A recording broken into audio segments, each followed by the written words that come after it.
Good afternoon, everyone, and thank you, all the students, and special thanks to Architect Salman for joining us again today. So, we have limited time because Zoom offers only 40 minutes in one session, 40 minutes free. So, without any further delay, I would like to invite Architect Salman sir to deliver his lecture on the compilation of the thesis report. So, now it's over to you, sir. Thank you, Mr. Tahir. Good morning, all the students. Uh, I'm sharing my I'm sharing my PPTs. Is it visible to you, all of you? Yes, sir. Yeah, it's visible. Yes, sir. Okay. So, as you know, this lecture in the continuation of the previous one, we have already discussed some contents regarding the thesis. So, we have already discussed about the selection of the thesis topic, that how we are going to select the topic and what kind of topic we can select for our thesis, and what are the consideration and essentials we should make accountability to select our topic. So these are essentials we have already talking about, and development of the proposal also we have covered. So now the next point we are going to today deal with is the compilation of the thesis report. So here we are going. So generally your thesis report starts with this. This is the format for the thesis report. Generally it will vary depending upon the colleges. So just I'm giving you one sample. This is the front page for the thesis report. After that you may have some certificates, declarations of your original work, and acknowledgement. These four pages will remain common throughout. So as we already talking about these two topics, the selection of the thesis topic and development of the proposal, we have already covered. So today we are going to talk about the compilation of the thesis report.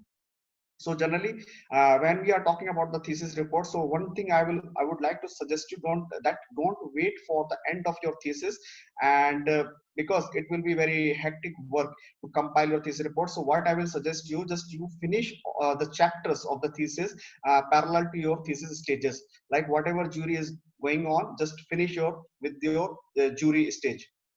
So these are some common samples here. This is the thesis report front page. This is the certificate. This is the declaration. This is the acknowledgement. And so these four pages will remain common for all of the students.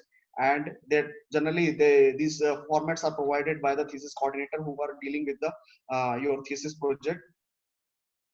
So now here you can see the content page. So after this, after the acknowledgement, you have to provide your content page, that what are the contents over there, and you can see the overview of the chapters. What are the chapters you have incorporated? So number one will be the abstract. So generally in abstract, you are supposed to give the briefing about your project. Number two is your introduction. Number three is your literature study. Fourth one is your site analysis. Fifth one is your case study. Sixth one is your finding and analysis, and seventh one is inferences, and eighth one, the last one, is the design development. So these are generally, we are compiling our thesis report in 8 chapters. You can change, you can, if you think that your project needs some extra chapters, so you can incorporate. There is no limitation like that you have to finish your compilation within these 8 chapters. If you want, you can add more, or if you want, if it is not required some of the topics, then you can remove. So here we are going to talk about this chapter 1. Here the chapter 1 is about the abstract. So generally abstract is the clear picture of whatever you are doing in your thesis report. So whatever is your topic and what are you going to do. So just generally you have to finish your abstract within 120 to 180 words. No need to write so much of lengthy things over in abstract. So just give a briefing over there about your project and what you are going to do. Now we are coming with the introduction, and again in introduction also nothing to do already, because you have already submitted your synopsis. So generally what happened in introduction section, we just copy the synopsis data and keep it over here, because generally in introduction we write about the project, whatever we are doing, and aims, objectives, and the little bit information about the project, like the site details, location, climatic condition over there, graphical representation of the site location, and the major requirements with the bylaws. So generally this is the content of synopsis. So no problem, here you can add your synopsis data in this chapter. Now coming to the next chapter, that is your literature study. Now coming to the this next chapter, that is your literature study. So generally the purpose of the literature study is to find out the hidden areas because before going to the case study we should know all the information or all the areas of our particular topic. Suppose here you can check in the slide that this is about the Guggenheim Museum. So intentionally the purpose for doing this particular study is to understand the circulation of the museum, that how circulation, what is the appropriate circulation is to be provided for a museum, and what kind of suitable form should be provided for a museum. So generally two basic understanding is meeting we are trying to resolve with this kind of literature study, to understand the circulation and understand the forms, also form of the museum. Now here another slide you can check here. We are having some standards, just how much is the visual angles and all those things, where we can keep what will be the distance between the artifact and the person who is visualizing the artifact. So these kind of things data you can refer in your literature part. So literature part generally to make better understanding with your project. So here whatever is needed from the NBC, from the New Word, from the Time Saver, so you can incorporate all those essentials in this chapter literature study. Or if you refer any internet source also, you can upload, you can free before. So purpose is actually before going to the case study you should make a better understanding with your project. So during the case study, because generally what happened, we are going for the case study but we cannot give that much of time in the during doing case study because we have to complete the entire building within a day, so it's a very difficult task. So better to have an understanding, so it will reduce the time.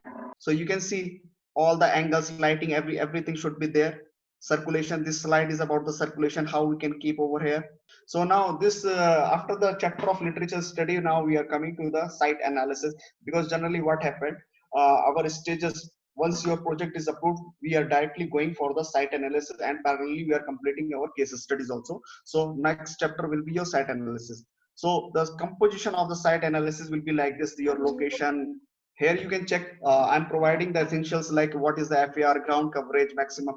So like that, the composition is depend upon you, that what are the contents you are having and how you are composing your slides. So try best one, best composition.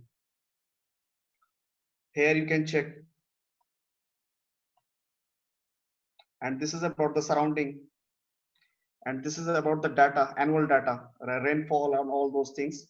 So I'm not going to talk about the content of the slide, just the chapterization. So here the chapterization is about the site analysis. So you have to incorporate whatever you have done in your site analysis, just incorporate over there. Now the next chapter is the case studies. So you already have a better understanding with the project because you have done a very lengthy literature study. Now you can follow for the case study purpose. So here the case study I have proceeded. This is the National Museum at Delhi. Floor wise, level wise, you have to mark. This is the areas floor wise. So you can at the end you can sum up with that how much percentage is the galleries, how much percentage with the administration, how much percent is the circulation, how much percentage is dedicated for the services and the institutes. This is the next case study, National Gallery of Modern Art, again New Delhi. Now the next chapter is finding and analysis, or sometimes we call it as a data analysis. So now whatever data we have collected, now we are supposed to analyze all the data in this chapter. Now there is a specific format for analyzing the data generally. Sometimes what happened, I saw the students used to write lengthy comments, but they are not going to be useful. So better not to write lengthy comments, just make a format like this and it will be give you some effective outcome.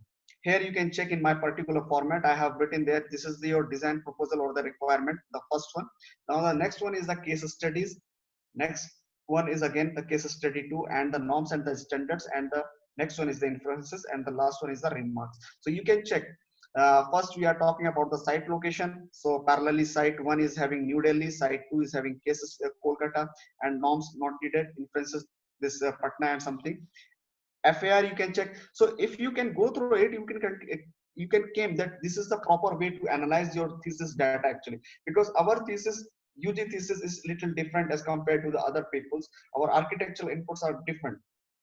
So if you can understand this analysis we are supposed to do in this manner, then only you can get something effective outcome. Like that, case study 1, case study 2, then what the norms and standards are saying, then the final your inference is what you are trying to drive. So this is your analysis chapter. Now the next one is the inferences. So after the analysis, what you are inferencing for your proposal. So ultimately the format for the inferences is different. Again, in that chapter we are adding in this data analysis, you can check we are adding the case study 1, case study 2, norms and standards at the top. But here in this chapter we are just proposal, norms, standard and the inferences. So here you will get the exact data, how much we are supposed to give for the particular space. Suppose I am designing a museum, so for galleries, because before the inferences my areas is not finalized, my area statement is not finalized. So after doing all the analysis, now I have decided and I have concluded that for the particular space I have to provide that much area, and that will come through this channel only after doing the analysis. So once you do the analysis, you will get the final things, and that will be incorporated in the inferences chapter. Now the last one is the design development. So in design development, ultimately your presentation drawings you can incorporate with a little bit of write-ups like this.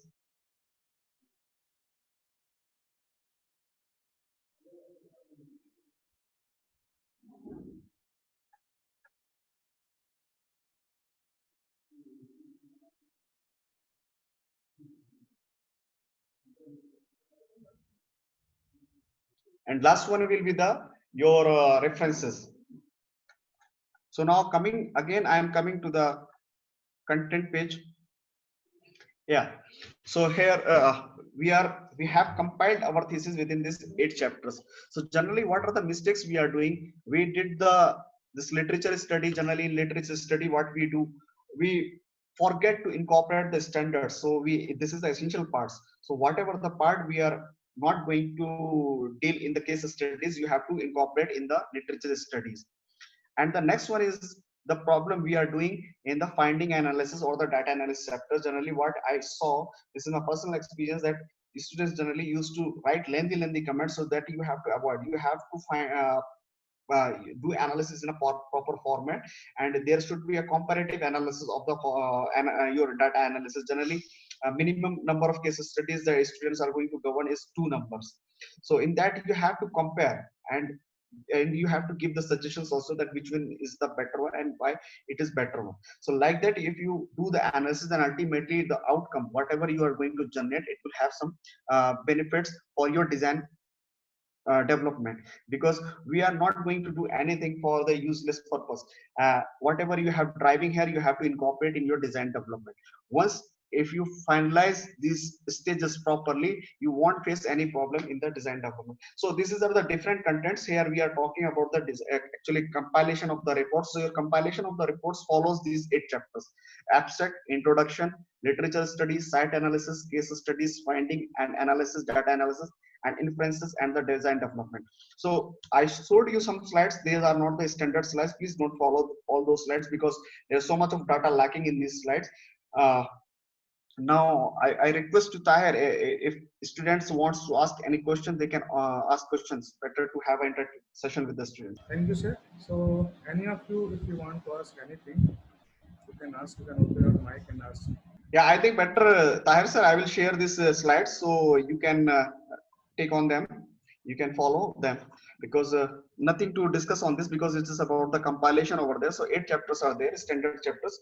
If you want to give inputs through this, it will be better for them. Hello, sir. Yeah, Sir, Fatima. is it necessary, like right now you have shown the content, right? Is it necessary that what order you have done it should be exactly like that, or can we like change a little bit with literature and site analysis? No, you can change the order. There is Okay. nothing mandate. There is nothing mandate in that, but it's Okay. a ideal one. It's an ideal one. If you follow like this, ultimately, because your chapterization is based on your thesis stages actually. So what we do Yes. first, our literature study is done. Your finalization topic and all those things, then immediately what we are doing, we are going for the site analysis generally. And what happens, it varies colleges to colleges. Some people, they club these two stages, site analysis and case study, they are asking for the club, and someone they are asking for the separated one, that first you have to present your site analysis, then you have to present your case studies. In some colleges they club it, so it depends upon you. If you want to club, you can club, otherwise you can separate and as a make a separate chapter, site analysis and the case studies. Okay, okay, sir. Yeah, okay. And the and that will be followed by the case studies and the finding, analysis and inferences. Yeah, yeah. Okay, sir, got it. Thank you, sir. Sir, you spoke about the abstract, right? Does Yeah. it include aim and objectives in the abstract? No, generally just you have to write up about your project, that the author as a researcher what you are going to do, and the intent, just basic 100 words.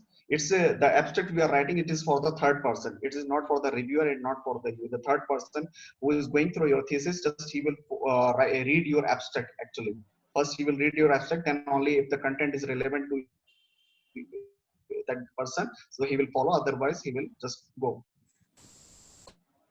Okay, so and I've seen like few thesis reports where they have incorporated methodologies, scope, limitations, aims, objectives, all that. Yeah, that is a part of, actually that is a part of introduction that I already Okay, told, sir. that you can incorporate the same content of your synopsis. So generally we have you can check our previous lecture, we have a detailed lecture on the synopsis, how to propose our synopsis.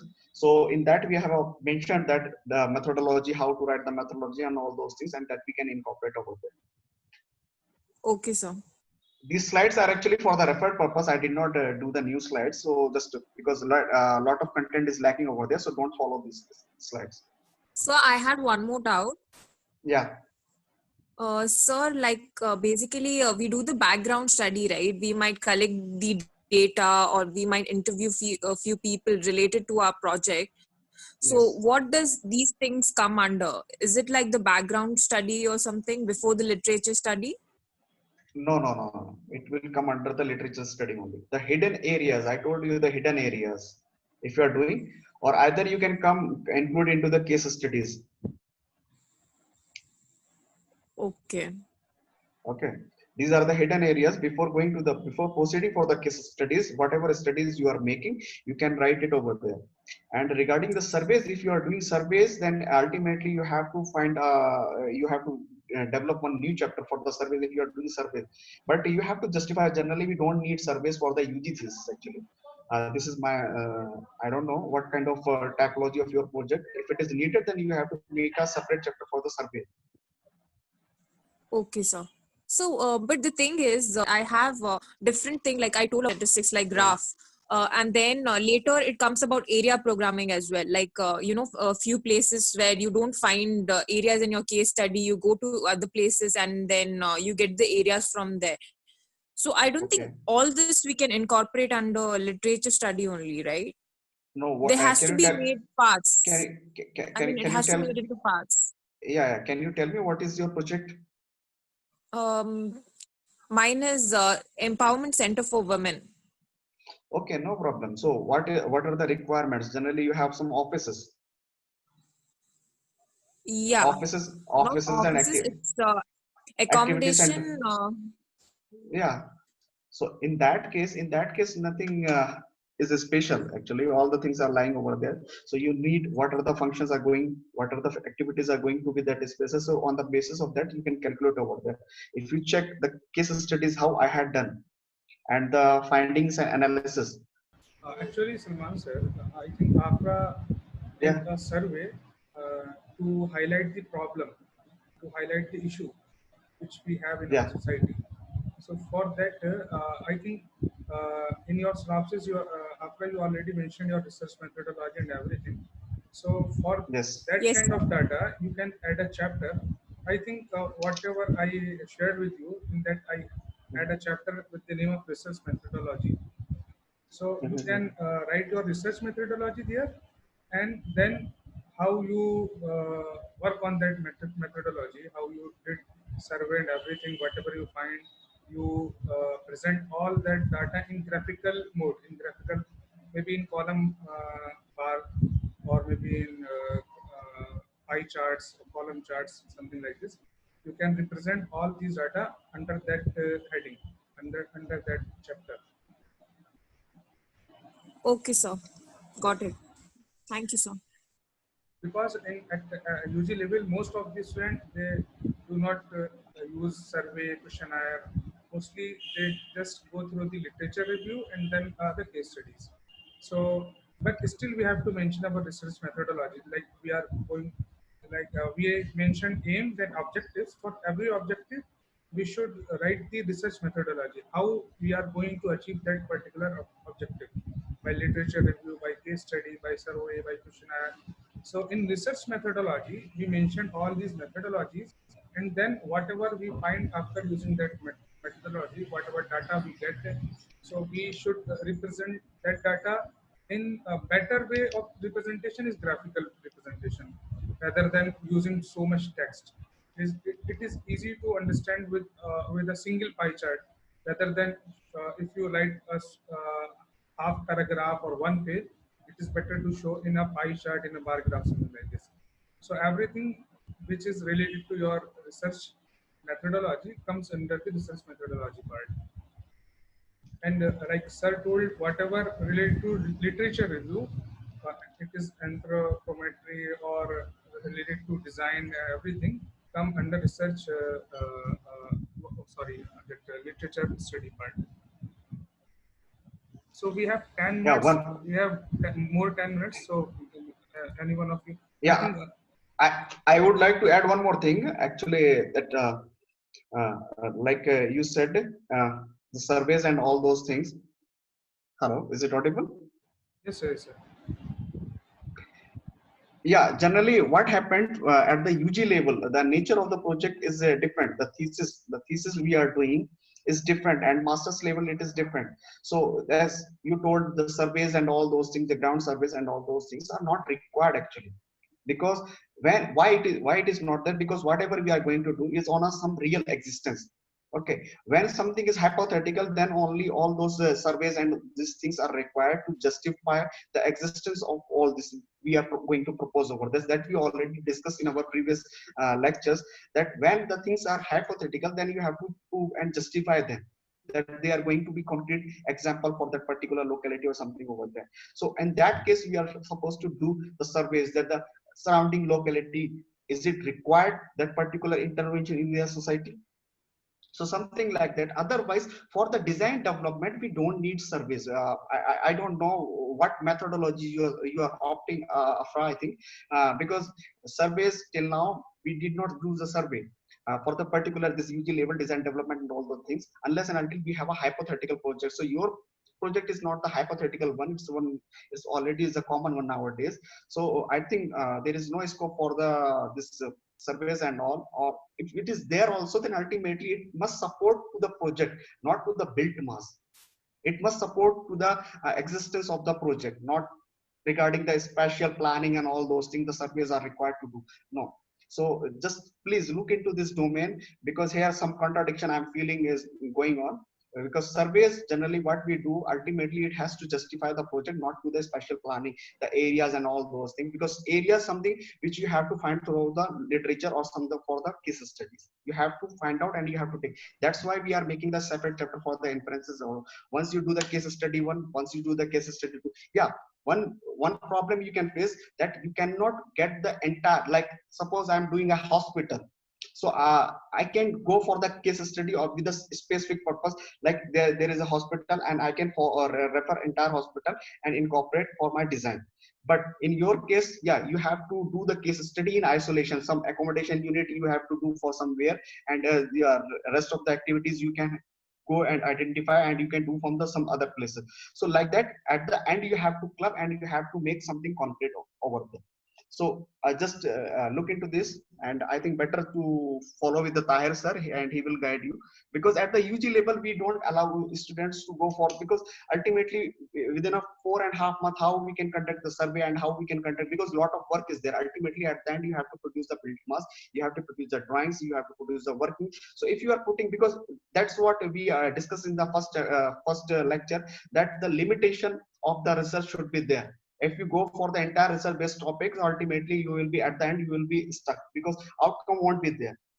So I think better to follow with the Tahir sir. Okay, sir, I'll do that, sir. Yeah. Thank you, sir. One more question from Anjali. Yeah. In a chat box, you can read. Yeah. You can see there.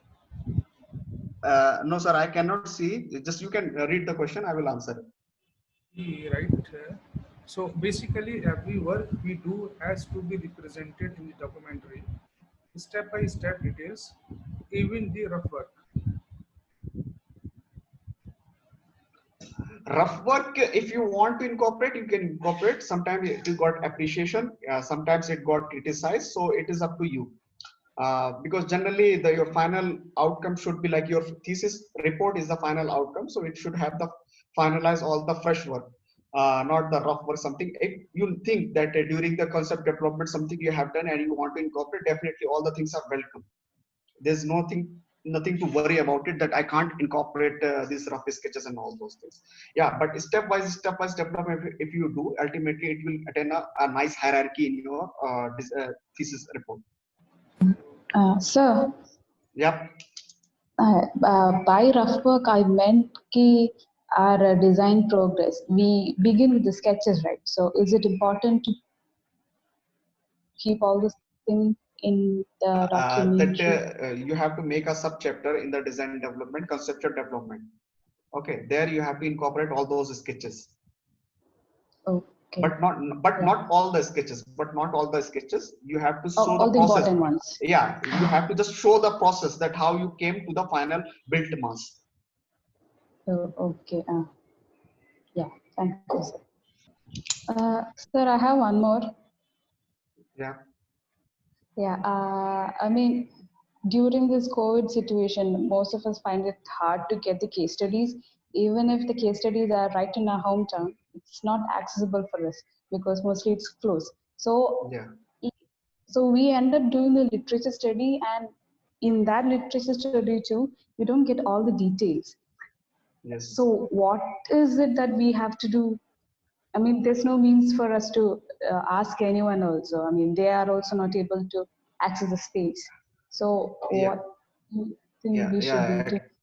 Actually, this is a very exceptional situation. We cannot enforce the students because nothing is being available over there. So one suggestion we can say that just try to collaborate with the other colleges who have already done such kind of projects and try to get the data in collaboration with them. And if something is available, try to finish with the virtual case studies kind of thing, because lively you can't go over there. It's very difficult. We can understand definitely. Mm, okay, so we have to be asking other colleges if they could help Yeah. us with. Yeah, just try to refer the data, because if you are not getting the areas, ultimately it will affect your outcome, because you have to justify why particular area is that area you are getting that much area only, the numbers. Yeah. Okay. Actually there is a format for doing the case studies, but this particular presentation we are doing on the chapterization. Better you can follow the Tahir sir. He will tell you what are the content of the case studies, how we are supposed to conduct the case studies or not. So there is because generally I saw students, they took outside photograph, even though they in their case study they don't incorporate the plans also. So there are some mandatory things you are supposed to incorporate in your planning, otherwise your case study doesn't mean any sense. Yeah. Okay. Okay, sir. Thank you. Yeah. Anyone else want to ask any other question? Because we have only 2 minutes left in this meeting. If you want to ask more question, then I will send another link. Otherwise, I will conclude this session. No problem. You can write me. You can write me your questions, so I will follow it. No problem in that. Tahir sir will share you my email ID, so no problem. Okay. Thank you, sir. Yeah. So, thank you, students, and a special thanks to Salman sir. It was really a privilege to have Salman sir as a guest lecturer in this session. So I think this session was indeed very informative, and I hope you guys got your satisfactory answers to your queries, and it will help you in compiling your thesis report. So you can further ask any question to me or even to Salman sir also. So in the end, I would like to thank all of you and Salman sir. Thank you, sir. Thank you. Thank you, sir. Thank you.